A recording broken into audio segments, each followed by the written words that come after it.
Okay, these notes are for the fundamental theorem of calculus. This section is fairly abstract. There's a different order that I typically teach this in, but I'm keeping in line with AP Classroom. But as you're watching the AP Classroom videos, as they're explaining some of this fundamental theorem of calculus, they're referring to things that they said you've been taught which you have not. And it's just because the order is a little bit different this year. So some of this stuff is not anything you've seen yet. I'm just going to give you enough information to get you through what we're doing currently. So this fundamental theorem of calculus is talking about a function f on a closed interval from a to b. So that's what this lower limit is a, this upper limit is b. And if you're thinking left to right, a would be on the left, b would be on the right.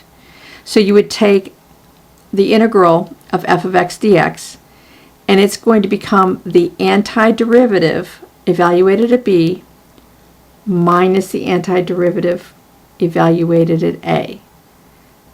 I know you're not quite there yet. Let me give you a little bit of background. An antiderivative is really an integral. We'll refer to them as integrals and antiderivatives. So if you have a derivative, say I have f prime of x, that's the derivative. If I integrate that, that's going to give me the antiderivative.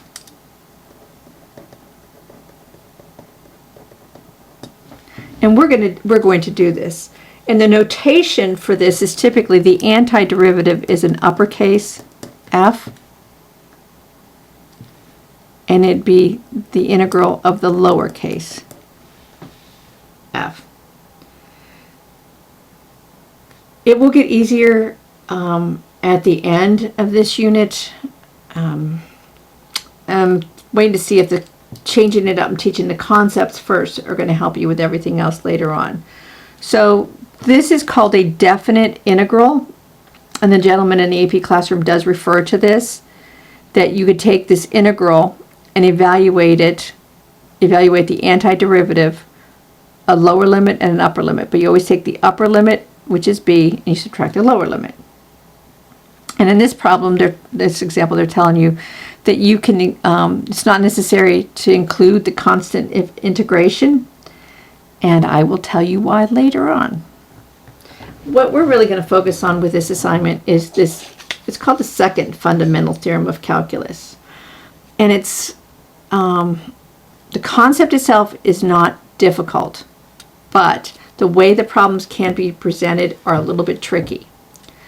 So if I took the limit from some constant to a variable, it's going to equal f of x. But it's got to be the derivative. If I got rid of this derivative, this does not equal that. It would be f of antiderivative of f of x minus the antiderivative of f of a. But if you differentiate it, you're going to come back to f of x. Where that comes in here, I want to find the derivative. This is important. If derivative was not there, it would not work. I've got a constant at the lower limit, and I've got the variable at the upper limit. So all I'm going to do is I'm going to place this x where the t is. So it's going to be the square root of x squared plus 1.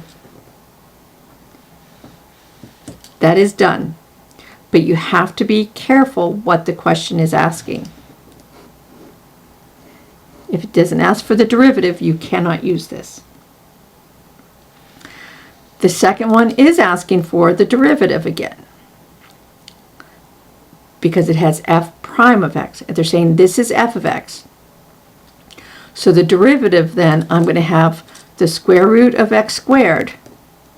But this is tricky. This is x squared. It's a function. I have to multiply this by the derivative of x squared. So this is going to be multiplied by 2x. This is an acceptable answer. If this were multiple choice, it would probably be a simplified version. So the square root of x squared would be the absolute value of x, because if x is negative and you square it, it becomes positive. So that's why you want the absolute value of it, times 2x. But then you can multiply these. So the absolute value of x multiplied by 2x is going to be 2x squared. And then I don't need the absolute value bars anymore, because if x happens to be negative, then that becomes positive there. This is a concept that is taught in Advanced Algebra 2, and you don't see it very often. If that's bothering you, don't stress over that part. But this would probably be what you would see on a multiple choice.